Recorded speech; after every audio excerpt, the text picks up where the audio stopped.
My video for July the 15th, 2019 is video number 3147. The title is Turkey Calls Donald Trump's Bluff. Besides Information Clearinghouse, I subscribe to LewRockwell.com, which is, quote, anti-state, anti-war, and pro-market, end quote. Eric S. Margolis is an American-born journalist. He was a contributing editor of the Toronto Sun chain. His article for July 13th is entitled, quote, or doesn't, it's no quote, Turkey Disobeys the U.S. His article opens with, quote, Turkey has just called Donald Trump's bluff by going ahead with the purchase of Russia's S-400 anti-aircraft missiles. The outrage in Washington is volcanic. Trump is vowing to rain fire and brimstone sanctions down on the disobedient Turks.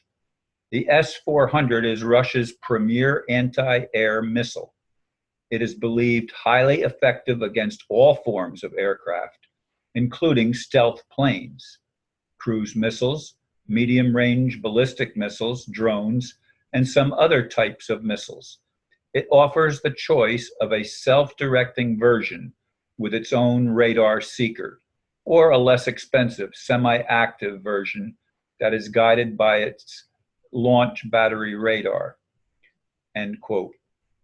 I will share other parts of this excellent article, and I invite interested people to subscribe to LewRockwell.com, where you will find lots of good articles by Mr. Margolis and others, or Margolis and others.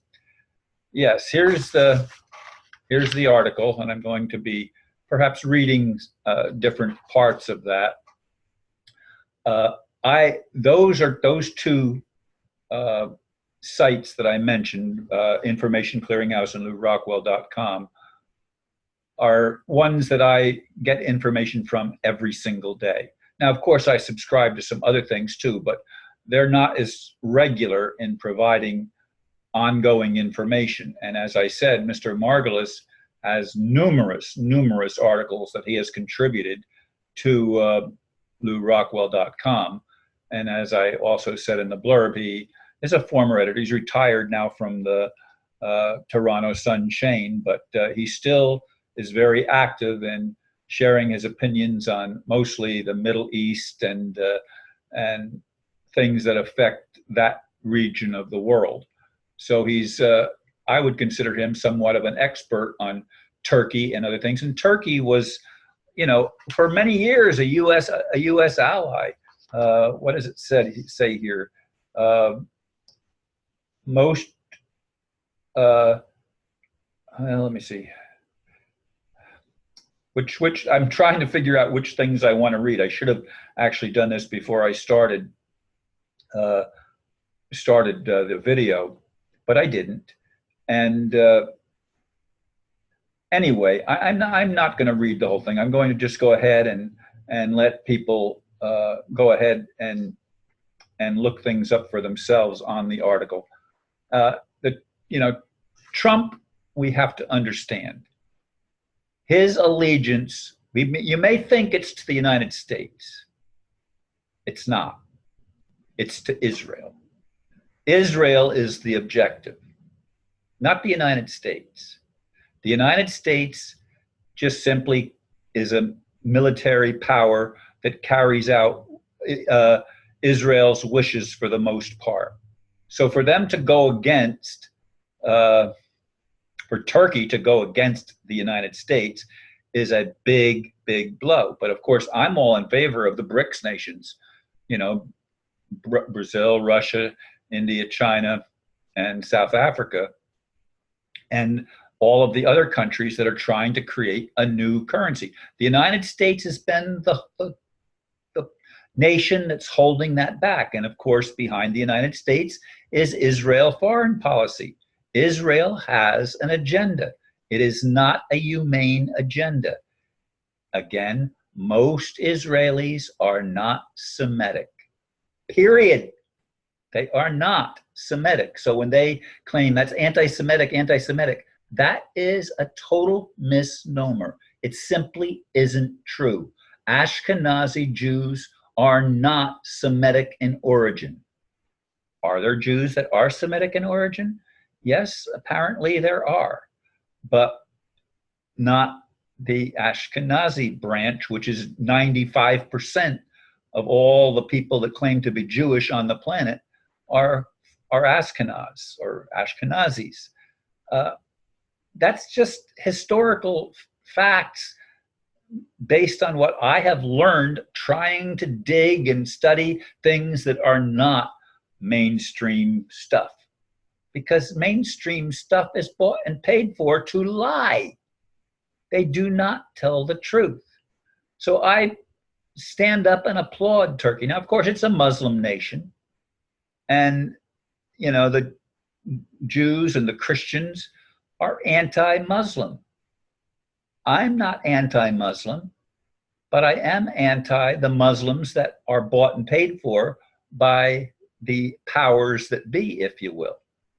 And there are many Muslims that have been tricked into supporting things that were not even part of the faith.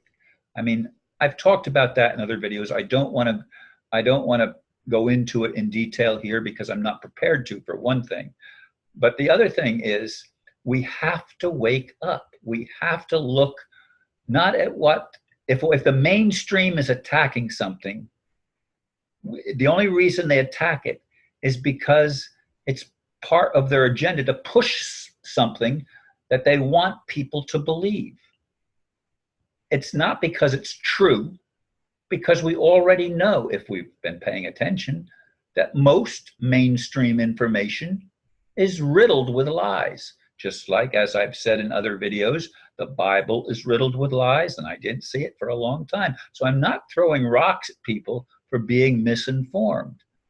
I am suggesting that it's time you start looking in places that are not considered mainstream, because that's where you're going to find clues that will lead us to conclusions that are not the agenda of the elite establishment, the establishment that wants to maintain its monetary and political and military control of the whole world. Do you want peace? I would like to see the planet live in peace, but of course, peace is not profitable. So the international bankers have historically financed both sides in major conflicts, going back a few centuries at least, and probably longer, because war is profitable. And that's, you know, we have to wake up to that. It's just the way it is. And we can put our heads in the sand. We can pretend it's not real. We can label people that are trying to tell the truth as anti-Semites or whatever. But that's not true most of the time. Now, are there people that are anti-Semitic? I'm sure there are. And some of them have cause, because, of course, the Arabs, many of them are anti-Semitic because they look at what happened in Israel as terrorism from their point of view. And they're not wrong, because the takeover of Palestine by the people that call themselves Jews is not, historically, it's not biblical. It wasn't supposed to happen till Shiloh, or the Messiah returns, according to what I learned. Now, is that true? I don't know. But that is what I was taught. And that is what many Christians are still believing. There are many things that we need to wake up to. And I am still suspicious of Donald Trump because of his allegiance to the state of Israel, which to me, again, is an anomalous state. It should not be in existence yet until peace is established on earth. But of course, we don't know how long that's going to be. They keep pushing things back. The RV and the ability of people to be empowered and enriched keeps getting pushed further and further back. Thank you for listening, and namaste.